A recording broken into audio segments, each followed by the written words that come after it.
नमस्कार। मैं राकेश और आप मुझे सुन रहे हो टैक्स जंक्शन पर। तो दोस्तों, किसान बिल 2020 जैसे लोकसभा में पारित हुआ, वैसे किसानों के बीच में तो हड़कंप मच गया। किसान खुश नहीं थे। जहां तक हम बात करें कि एनडीए का पार्ट हुए अकाली शिरोमणि दल, वो भी एनडीए से नाराज हो चुके थे। और अमरिंदर सिंह सर, जो चीफ मिनिस्टर है पंजाब के, उन्होंने तो यहां तक बोल डाला कि हम कोर्ट में जा सकते हैं ये बिल के खिलाफ। तो एग्जैक्टली ये मुद्दे क्या थे और किसान ये कौन से चीज से नाराज है, आइए लेते हैं हम उस बारे में डिटेल में जानकारी। हम दोनों बिल देखते हैं। दोनों बिल के कुछ इंपॉर्टेंट मुद्दे जो है, जो सामने आ रहे और जिसके कारण किसान नाराज है, उस बारे में भी बात करेंगे और बाकी सारे मुद्दे हम डिस्कस करने वाले हैं। तो यह है एक पहला बिल। ये बिल जो बात करता है agreement on price assurance and farm services ordinance 2020, मतलब ये बिल बात करता है contract farming related. Contract farming की ये बात करता है, मतलब किसान जो है वो कॉन्ट्रैक्ट कर सकते हैं अपना सामान बेचने के लिए। किसान कंपनीज के साथ कॉन्ट्रैक्ट कर सकते हैं। उनके ऊपर अब कोई बाइंडिंग ऑब्लिगेशन नहीं रहेगा। किसको उन्होंने माल बेचना है उस बारे में कोई भी बाइंडिंग ऑब्लिगेशन नहीं रहेगा। लेकिन किसानों का इस बारे में ऐसा कहना है कि यह बिल पर्पजली लाया गया है, जो बड़े उद्योगपति है उनको फायदा हो और उनकी शक्ति जो है वो ज्यादा वो यूज करके किसानों को बर्बाद ना कर दे, इसलिए यह कायदा लाया गया है, ऐसा किसानों का मानना है। बड़ी निजी कंपनियां, निर्यातकों और थोक विक्रेताओं और प्रोसेसरों को कृषि क्षेत्र में इसके कारण बढ़ती मिल जाएगी। बहुत सारे बड़े बड़े इन्वेस्टर्स होते थे, वो कृषि क्षेत्र में नहीं थे, तो वो अब शायद आ सकते हैं। ये डर जो है वो किसानों को लगा हुआ है, ये कॉन्ट्रैक्ट फार्मिंग वाले बिल के कारण। दूसरा अगर मुद्दे की हम बात करें तो यही बिल में एक मुद्दा ऐसा दिया है जिसके कारण किसानों को ऐसा लगता है कि जो अनाज है या फिर दाल है या फिर प्याज है, आलू है, तिलहन है, ऐसी जो चीजें थी जिसको हम बोलते थे इसेंशियल कमोडिटीज, अब ये इसेंशियल कमोडिटीज में ये चीजें नहीं रहने वाली। इसका मतलब क्या होता है कि जो भी व्यापारी रहेंगे वो अपने सीमा के बाहर कितना भी तरह का स्टॉक रख सकते हैं। मतलब उनको स्टॉक रखने की अनुमति दी गई है। मतलब ये बिल के कारण एक्चुअली क्या हो गया था कि ये बिल के कारण अगर उनको अनुमति दी गई तो किसानों को ऐसा डर है कि ये जो व्यापारी लोग हैं ये अपना जो सामान है वो बहुत ज्यादा हाई प्राइस में बाहर बेच सकते हैं और हमसे सस्ते में खरीद सकते हैं। मतलब स्टॉकिंग बहुत ज्यादा हो सकता है और कीमतें जो है वो बढ़ सकती है, वो भी दाल प्याज जैसी चीजों की, अनाज जैसी चीजों की। ये डर किसानों को लगा हुआ है। तो आइए जानते हैं कि ये कॉन्ट्रैक्ट फार्मिंग का जो बिल है इसमें एग्जैक्टली और क्या क्या मुद्दे सामने आ रहे हैं, बिसाइड जो फार्मर के ऑब्जेक्शन से, उसके अलावा क्या क्या मुद्दे हैं, हम लेते हैं उस बारे में जानकारी। तो सबसे पहले यहां पे बोला गया है कि किसान जो है वो एग्रीमेंट कर सकते हैं। किसान जो है वो रिटर्न एग्रीमेंट कर सकते हैं। वो कौन सी एग्रीमेंट कर सकते हैं? अपने जो फार्मिंग प्रोड्यूस है उसके रिलेटेड एग्रीमेंट कर सकते हैं। मतलब किसान जो है वो अपने खेती रिलेटेड या फिर घर के रिलेटेड एग्रीमेंट नहीं कर सकते, वो सिर्फ जो भी अनाज बनेगा उसके रिलेटेड एग्रीमेंट कर सकते हैं। वो एग्रीमेंट में कंडीशंस हो सकती है कि कौन सा अनाज होना चाहिए, वो कितने टाइम में वो सप्लाई करने वाला है किसान, उसकी क्वालिटी क्या होगी, ग्रेड क्या होगा, कीमत क्या होगी, और ऐसे रिलेटेड मैटर्स की ही एग्रीमेंट होने वाली है। यह एग्रीमेंट में सप्लाई की भी एग्रीमेंट होने वाली है। मतलब किसानों क्या करने वाले हैं कि कंपनीज के साथ एग्रीमेंट कर सकते हैं और अपना सामान जो है अपने खेत से ही डायरेक्ट कंपनी को बेच सकते हैं। लेकिन यहां पे उन्होंने और एक बात बोली है, जो भी एग्रीमेंट करेंगे उसकी लीगल रिक्वायरमेंट जो भी है कंप्लायंस करने है, वो सारा काम करने वाले हैं स्पॉन्सर।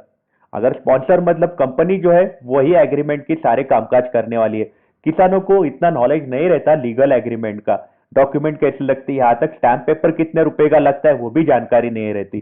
तो ये सारी काम करने वाले हैं स्पॉन्सर, मतलब जो कंपनी, या फिर farm service provider. Farm service provider मतलब जिनको हम बोलते हैं एग्रीगेटर टाइप के लोग होते हैं, जो एक्चुअली कंसल्टेंसी देते हैं, जिनको हम एजेंट बोलते हैं, दलाल बोलते हैं, ये लोग करके देने वाले हैं एग्रीमेंट।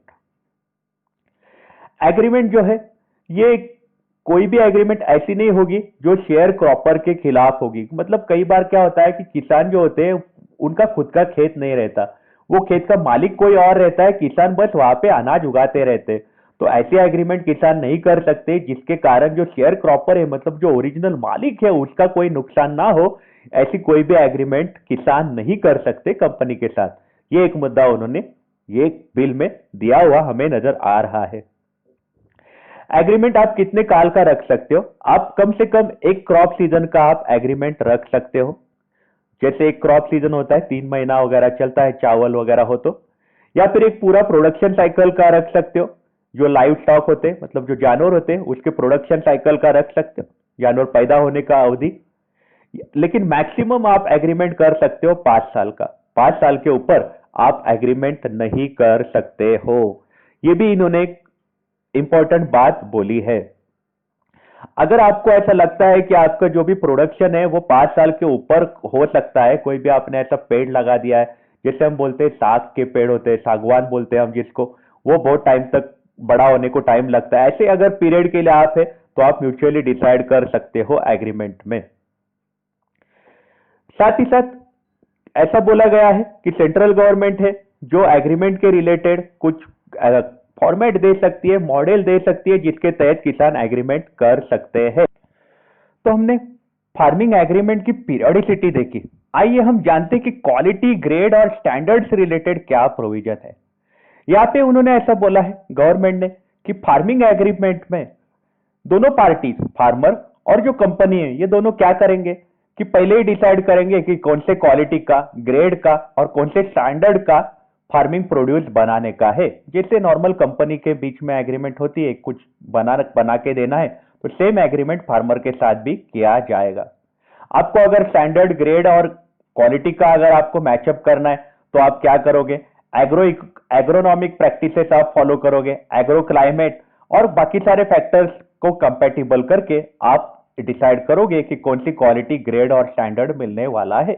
उस पर्टिकुलर पीरियड में अगर ज्यादा बारिश आई तो कौन सा स्टैंडर्ड मिलने वाला है, फार्मर उसका अंदाजा लगा सकते हैं। साथ ही साथ यहाँ पे उन्होंने ऐसा बोला है कि गवर्नमेंट की एजेंसी रहेगी, स्टेट गवर्नमेंट की एजेंसी रहेगी या सेंट्रल गवर्नमेंट की एजेंसी रहेगी। उन्होंने जो नॉर्म्स दिए रहेंगे उसके हिसाब से प्रैक्टिस अडॉप्ट करके आप डिसाइड कर सकते हो कौन से क्वालिटी का, ग्रेड का या स्टैंडर्ड का माल आप बेचने वाले हो। Contract agreement same business agreement जैसा ही है, ऐसा हमें नजर आ रहा है। साथ ही साथ उन्होंने यहाँ पे ऐसा बोला है कि क्वालिटी, ग्रेड, स्टैंडर्ड्स जो है ये बाकी सारी चीजों के लिए भी अप्लाई हो सकते हैं। जैसे pesticide residue, food safety standards, इनकी भी आप केयर ले सकते हो। गुड फार्मिंग प्रैक्टिसेस, लेबर और सोशल डेवलपमेंट स्टैंडर्ड्स, ये सारे मुद्दे भी आप एग्रीमेंट में डाल सकते हो। मतलब क्वालिटी अच्छी आए इसलिए आप ये सारे मुद्दे डाल सकते हो। अभी कीमतों का अगर हम बात करें तो कीमतें कैसी होनी चाहिए? जो भी फार्मिंग एक एग्रीमेंट में एंटर करेंगे उनके रिलेटेड उन्होंने बोला है कि जो क्वालिटी, ग्रेड, यहाँ पे एक इंपॉर्टेंट मुद्दा है। जैसे रेगुलर कोर्स में कोई भी प्रोडक्शन होता है वहां पे ऑडिट किया जाता है, यहाँ पर भी यहाँ पे बोला गया है कि जो भी क्वालिटी, ग्रेड, स्टैंडर्ड्स है इसको मॉनिटर किया जाएगा, इसको सर्टिफाई किया जाएगा कल्टीवेशन प्रोसेस के दरमियान, वो थर्ड पार्टी क्वालिफाइड असेयर से उनको सर्टिफाइड किया जाएगा। और इसमें इम्पार्शियलिटी आएगी और फेयरनेस आएगा एग्रीमेंट के बीच में। मतलब अगर फार्मर का कोई डिस्प्यूट होता है, स्पॉन्सर बोलता है, जैसे कंपनी बोलती है कि हम ये माल नहीं लेंगे, तो ये ऑडिट के तरीके से उनको जानकारी मिल जाएगी कि सामान अच्छा था, कंपनी झूठ बोल रही है, ऐसा भी मुद्दा सामने आ रहा है। रेगुलर जैसे ऑडिट होता है वैसे यहाँ पे असेयर्स रहेंगे और ये माल जो है इसका चेकिंग करने वाले हैं थर्ड पार्टी। ये एग्रीमेंट में ये मुद्दा हो सकता है, ये बहुत ही इंपॉर्टेंट बात हमें नजर आ रही है। साथ ही साथ अगर कीमतों की हम बात कर रहे थे, कीमतें अगर है, प्राइसिंग कैसे होने वाली है? फार्मर को जो प्राइस मिलने वाली है वो एग्रीमेंट में ही पहले डिसाइड की जाएगी। एग्रीमेंट में लिखी रहेगी प्राइस, कितने प्राइस का आप देने वाले हो, अनाज कितना प्रोड्यूस करोगे, कौन से क्वालिटी का, ग्रेड का, ये सब हमने देखा, और कितनी कीमत देने वाले हो वो भी उसमें लिखा जाएगा। और उसमें 2 क्लॉज रह सकते हैं। एक तो रह सकता है कि guaranteed price to be paid for such produce, कितनी गारंटीड प्राइस, मिनिमम प्राइस उतनी फार्मर को मिलनी चाहिए। अगर ग्रेड और क्वालिटी अगर मैच नहीं करी तो भी एक मिनिमम गारंटीड प्राइस फार्मर को मिलनी चाहिए। और साथ ही साथ उसमें और भी क्लॉज हो सकते हैं, जैसे बोनस और प्रीमियम की बात होती है, वो भी क्लॉज हो सकते हैं कि जो गारंटीड प्राइस है, मिनिमम प्राइस है, उसके ऊपर कितने ज्यादा पैसे दे सकते हो, जो फार्मर ने अगर बेस्ट सर्विस दिया रहेगा तो कितने ज्यादा पैसे दे सकते हो। और ये प्राइसेस आप किससे लिंक कर सकते हो, जो भी एपीएमसी के प्राइसेस है, एपीएमसी मतलब एग्रीकल्चरल प्रोड्यूस मार्केटिंग कमिटी, जो आजकल जिनके यहाँ जनरली आजकल फार्मर्स को कंपलसरी वहां जाके सामान बेचना पड़ता है, उसके सिवा वो अपने बाहर राज्य में नहीं बेच सकते। ये रूल आने के पहले ये रूल था कि एपीएमसी में ही फार्मर को अपना सामान बेचना है। तो ये वाली चीज के लिए इन्होंने ऐसा बोला है कि एपीएमसी यार्ड में जो प्राइस रहेगी वही प्राइस से आप कंपेयर करके अपना एग्रीमेंट में लिख सकते हो कितनी प्राइस आपको मिलने वाली है, बेंचमार्क आप वो ले सकते हो। अगर सेल और परचेज की बात करें तो यहाँ पे उन्होंने बोला है कि फार्मिंग प्रोड्यूस जो है, जो भी एक बार आपका अनाज बन गया, हमने कीमतें देखी, ग्रेड देखा, सारी चीजें देखी, कितने पीरियड का एग्रीमेंट होना चाहिए, सारा देखा। अब आते हैं हम डिलीवरी पे, सामान की डिलीवरी पे आते हैं। अगर डिलीवरी की बात करें सामान की, तो अगर डिलीवरी अगर स्पॉन्सर लेने वाला है, कंपनी लेने वाली है गेट से, किसान के खेत के गेट से अगर डिलीवरी लेने वाली है, तो उन्होंने अग्रीड पीरियड के अंदर जो भी टाइम एग्रीमेंट में लिखा रहेगा उसके अंदर सामान लेके जाना चाहिए। मतलब ऐसा ना हो कि पड़ा पड़ा खराब ना हो जाए, बारिश से भीग ना जाए, इसके लिए कंपनी की जिम्मेदारी है कि आप वहां पे अपनी गाड़ी खड़ी करो, जो भी टाइम है उसके टाइम में आप आके सामान अपना लेके जाओगे। लेट हुआ तो बट ऑब्वियस है कंपनी को मुआवजा देना पड़ेगा किसान को, वो हमें नजर आ रहा है। साथ ही साथ अगर डिलीवरी अगर फार्मर करने वाला है, किसान अगर डिलीवरी करने वाला है, तो किसान को तो जिम्मेदारी इसमें भी क्या होती है, स्पॉन्सर की जिम्मेदारी होती है कि सारे के सारे प्रिपरेशनल उन्होंने किए रहने चाहिए। मतलब कंपनी के गेट के ऊपर जब फार्मर, पहला हमने देखा कि अगर कंपनी डिलीवरी लेके जाती है तो कंपनी ने एक सही टाइम पे आके सामान की डिलीवरी लेके जानी है, लेकिन किसान अगर कंपनी की तरफ जा रहा है सामान लेके, तो कंपनी की जिम्मेदारी है कि सारी तैयारियां करके रखे ताकि किसान आए तो सामान वहां के वहां डिलीवर हो जाए और वो तुरंत निकल जाए। टाइमली एक्सेप्टेंस होना चाहिए। ये उन्होंने मुद्दे रखे, मतलब ये मुद्दे भी उन्होंने किसान के फेवर में लिखने की कोशिश करी है, ये एक्ट में ऐसा हमें नजर आ रहा है। जो स्पॉन्सर है, जो डिलीवरी लेने के पहले क्वालिटी चेक करेंगे, जो भी फीचर उन्होंने एग्रीमेंट में लिखा रहेगा, कॉन्ट्रैक्ट में लिखा रहेगा, वो सारा चेक करेंगे, जो भी बोला रहेगा वो सारा है कि नहीं। अगर उन्होंने ऐसा चेक नहीं किया तो ऐसा अज्यूम किया जाएगा, ऐसा माना जाएगा कि सामान जो है वो इंस्पेक्ट किया हुआ है, सामान जो है वो इंस्पेक्ट किया हुआ है। मतलब डिलीवरी लेने के पहले ही जिम्मेदारी है कंपनी की, सामान ठीक से चेक करे, उन्होंने जो क्वालिटी बोली है वैसा है कि नहीं। अगर उन्होंने बोला हम बाद में चेक करते हैं और किसान को वापस भेज दिया, तो फिर वो ऐसा माना जाएगा कि क्वालिटी जो है ऑलरेडी चेक किया हुआ है और सामान जो है कंपनी ने एक्सेप्ट किया हुआ है। तो इसमें कंपनी बाद में नहीं बोल सकती कि हम एक्सेप्ट नहीं कर सकते। फार्मर एक बार आपके लोकेशन से निकल गए तो फिर ऐसा माना जाएगा कि सामान जो है कंपनी ने एक्सेप्ट किया हुआ है, कंपनी ने मान लिया है कि सामान उनको जैसा चाहिए था वैसा उनको मिला है। इसके बाद जो भी कंपनी है, जो फार्मिंग एग्रीमेंट अगर सीड के रिलेटेड है, मतलब बीज के रिलेटेड, अगर हम बात करें कि बीज होते हैं, जैसे कोई भी अनाज होते हैं उसके बीज होते हैं, ये बीज के रिलेटेड अगर एग्रीमेंट है, ऐसा बोला गया रहेगा किसान को आप इतने इतने बीज हमें दो, तो उसका पेमेंट जो है कंपनी ने करना चाहिए, 2/3 पेमेंट करना चाहिए। मतलब अगर 100 रुपए का अगर आपने बोला है तो 100 में से ऑलमोस्ट 2/3 मतलब 66 रुपीज उसने पे करने चाहिए जब डिलीवरी फार्मर देगा तब। और बाकी का जो अमाउंट है, जो सर्टिफिकेशन होगा, उसके बाद 30 दिन के अंदर पूरा का पूरा पेमेंट करना चाहिए। अगर आपने बीज खरीदे हैं फार्मर से, किसान से, तो आपने 66% पेमेंट जब डिलीवरी लोगे तब करना चाहिए, और बाकी सारा जो पेमेंट है वो आपने 30 दिन के अंदर करना चाहिए डिलीवरी के बाद। अगर बीज छोड़ के बाकी कोई अनाज है तो उसके रिलेटेड उन्होंने यहाँ पे बोला है कि आप अग्रीड अमाउंट जो है, जिस टाइम आप डिलीवरी लोगे उसी टाइम आप पेमेंट करोगे और उसी टाइम आप उसको रिसीट इशू करने वाले हो। मतलब यहाँ पे उन्होंने ये बोला है कि आप डिलीवरी जो भी एग्रीड अमाउंट आपने बोला रहेगा, जो एग्रीमेंट में लिखा रहेगा, वो अमाउंट आप पे करोगे किसान को और उसकी रिसीट आप किसान को उसी समय देने वाले हो।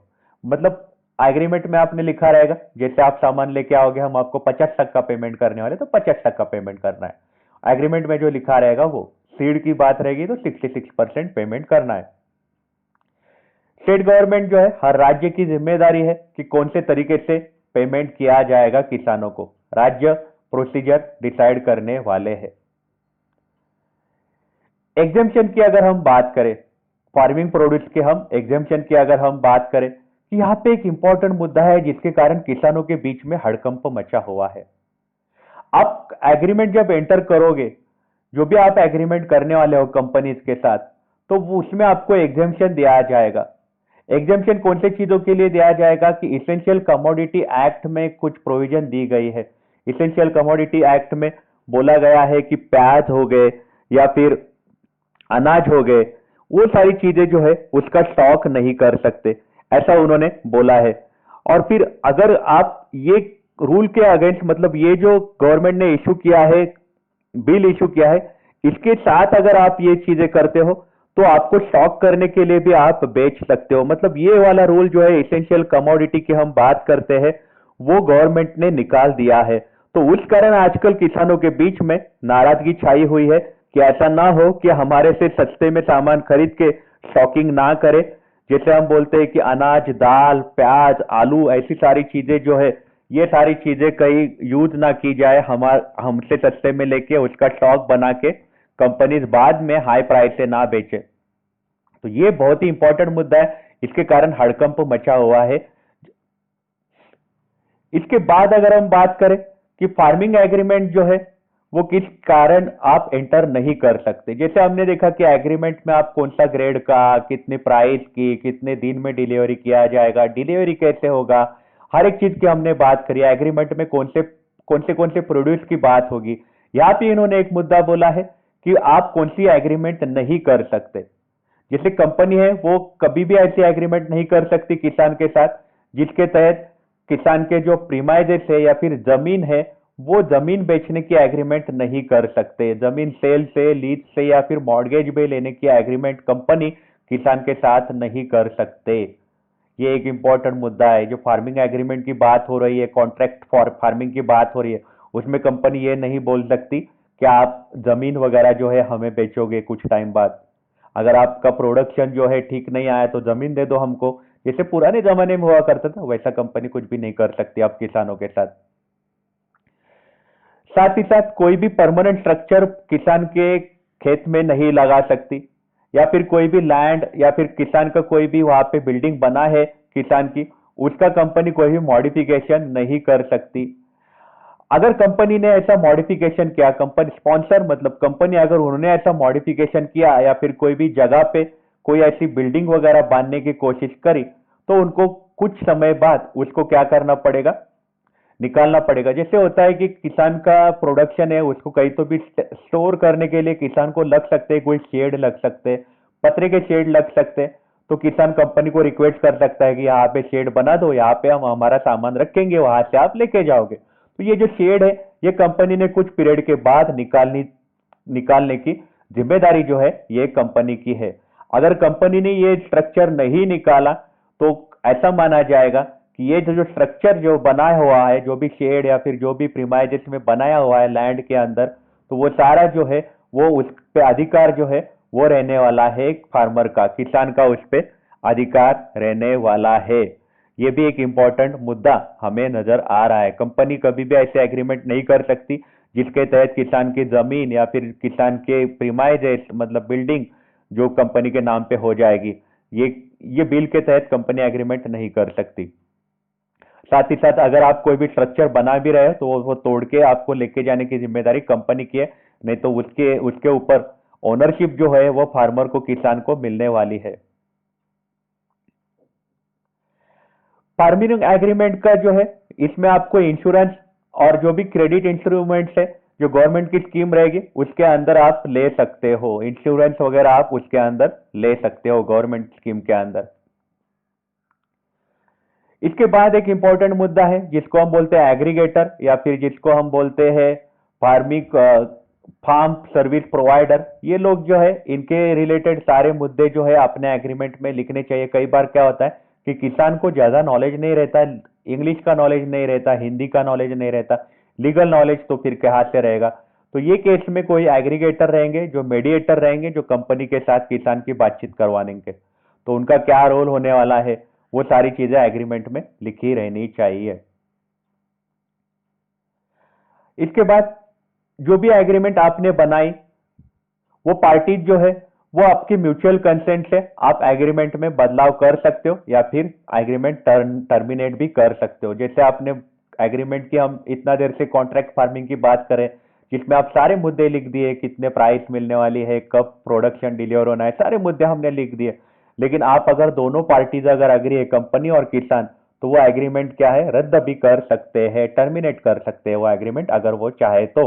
अगर उनको चाहिए तो वो रद्द कर सकते हैं। साथ ही साथ रजिस्ट्रेशन की अगर हम बात करें तो जो किसानों का जो भी फार्मिंग एग्रीमेंट का जो रजिस्ट्रेशन होने वाला है, उसके रिलेटेड स्टेट गवर्नमेंट जो है वो रजिस्ट्रेशन अथॉरिटी नोटिफाई करने वाले हैं, जिसके तहत आप इलेक्ट्रॉनिक रजिस्ट्री कर सकते हो। आपकी जो एग्रीमेंट बनेगी उसका रजिस्ट्रेशन भी, जैसे हम घर और किराए पे लेते हैं उसका भी रजिस्ट्रेशन करना पड़ता है, वैसे भी एग्रीमेंट का भी रजिस्ट्रेशन करना होगा और वो बताने की जिम्मेदारी रहेगी हर राज्य के सरकार की। तो साथ ही साथ वो रजिस्ट्रेशन अथॉरिटी में कितने लोग रहेंगे, उसका कंपोजिशन क्या रहेगा, उनके पावर फंक्शन क्या होंगे, प्रोसीजर क्या होगी, ये सारी चीजें जो है ये राज्य सरकार बताने वाले हैं।